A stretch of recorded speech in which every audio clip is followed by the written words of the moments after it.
नमस्ते। चलिए आज एक ऐसी कहानी सुनते हैं जो हजारों साल पुरानी है। एक सफर जिसमें हम देखेंगे कि हमारी दुनिया, ये ग्लोबल वर्ल्ड, आखिर आपस में इतना जुड़ा कैसे। और यकीन मानिए, इस कहानी के ट्विस्ट सबको हैरान कर देंगे।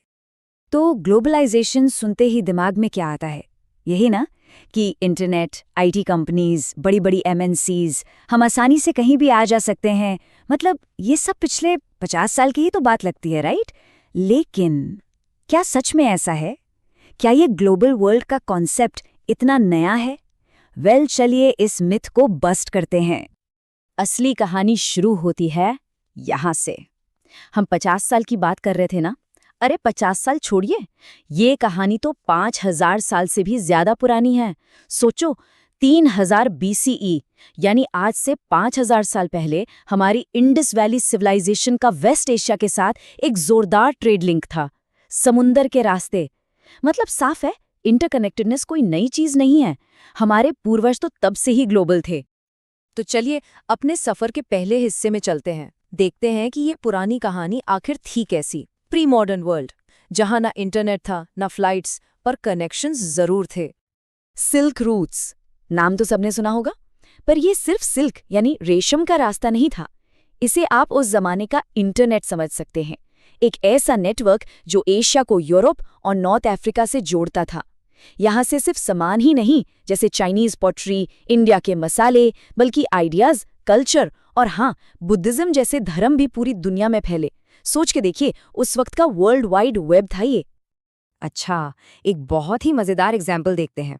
कहते हैं कि चाइना के नूडल्स वही सफर करते करते ट्रेडर्स के साथ इटली पहुंचे और स्पगेटी बन गए। अब ये थ्योरी कितनी सच है, इस पर तो डिबेट चलती रहती है, पर ये एक चीज तो साफ दिखाता है कि उस प्री मॉडर्न वर्ल्ड में खाना भी ग्लोबल था। जरा सोचिए, आलू, मिर्च, टमाटर, इनके बिना इंडियन फूड कैसा होगा? सोच भी नहीं सकते, है ना? पर हैरानी की बात यह है कि 500 साल पहले तक हमारे पूर्वजों ने इनका नाम तक नहीं सुना था। ये सब तो अमेरिका से आए मेहमान हैं, जो कोलंबस के सफर के बाद ही यूरोप और एशिया तक पहुंचे। और इन सिंपल सी चीजों ने पूरी दुनिया का टेस्ट और लोगों की लाइफ सब कुछ बदल के रख दिया। खास करके आलू, इसने तो यूरोप में कमाल ही कर दिया। वहाँ के गरीब लोग, उनकी डाइट बेहतर हो गई, वो ज्यादा लंबी लाइफ जीने लगे। आलू एक हीरो बन गया था। पर वही हीरो विलेन भी बना। जब 1840s में आयरलैंड में आलू की फसल खराब हुई ना, तो लाखों लोग भूखमरी से मर गए। इसे ग्रेट फैमिन कहते हैं। मतलब ग्लोबल कनेक्शंस का एक डार्क साइड भी था। तो अब हम आते हैं उस दौर में जब दुनिया अचानक से छोटी हो गई। ये वक्त था बड़े बड़े समुद्री सफरों का, ट्रेड का, लेकिन साथ ही जीत और बीमारियों का भी। एक ऐसा टाइम जिसने ग्लोबल कनेक्शंस को हमेशा के लिए चेंज कर दिया। सोचिए, जब यूरोपियंस अमेरिका को जीतने निकले तो उनका सबसे बड़ा, सबसे खतरनाक हथियार क्या था? तोप, बंदूक नहीं, वो था जर्म्स, कीटाणु। जब वो अमेरिका पहुंचे तो अपने साथ स्मॉल पॉक्स यानी चेचक जैसी बीमारियां ले गए। वहां के लोगों के पास इनके खिलाफ कोई इम्यूनिटी नहीं थी। नतीजा, लाखों करोड़ों लोग मरे गए। इस छोटे से जर्म ने यूरोपियन जीत का रास्ता बिल्कुल साफ कर दिया। चलिए अब बात करते हैं टेक्नोलॉजी की, और इसका एक सुपर इंटरेस्टिंग एग्जाम्पल है मीट ट्रेड।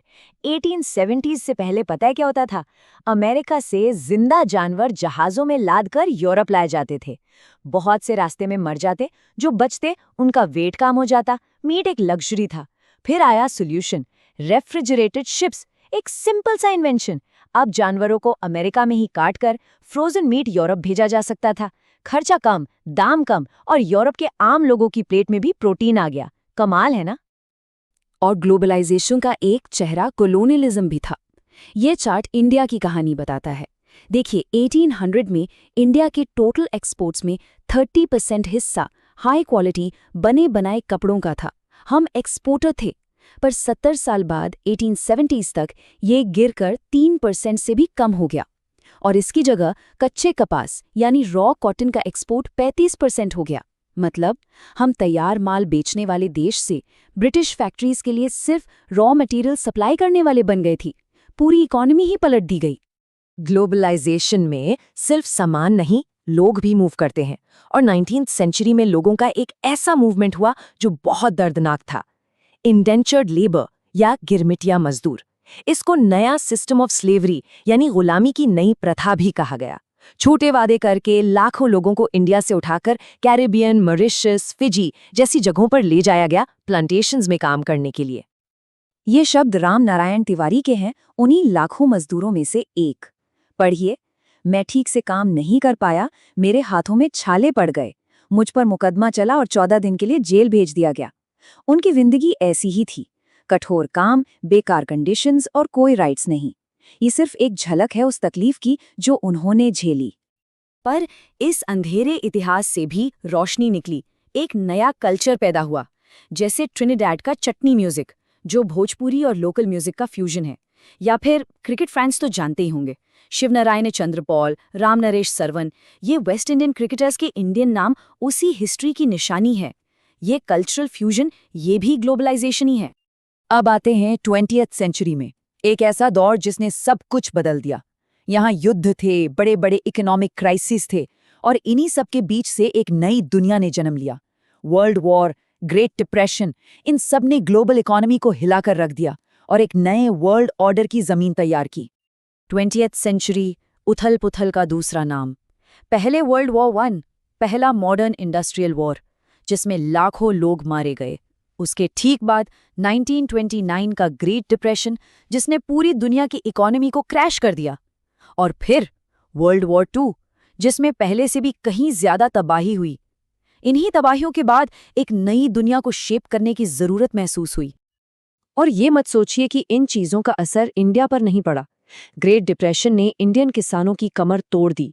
इंटरनेशनल मार्केट में दाम गिरे तो इंडिया में गेहूं और जूट के दाम 50 से 60% तक गिर गए। सोचो, किसान की आमदनी आधी हो गई, पर सरकारी टैक्स उतना ही रहा।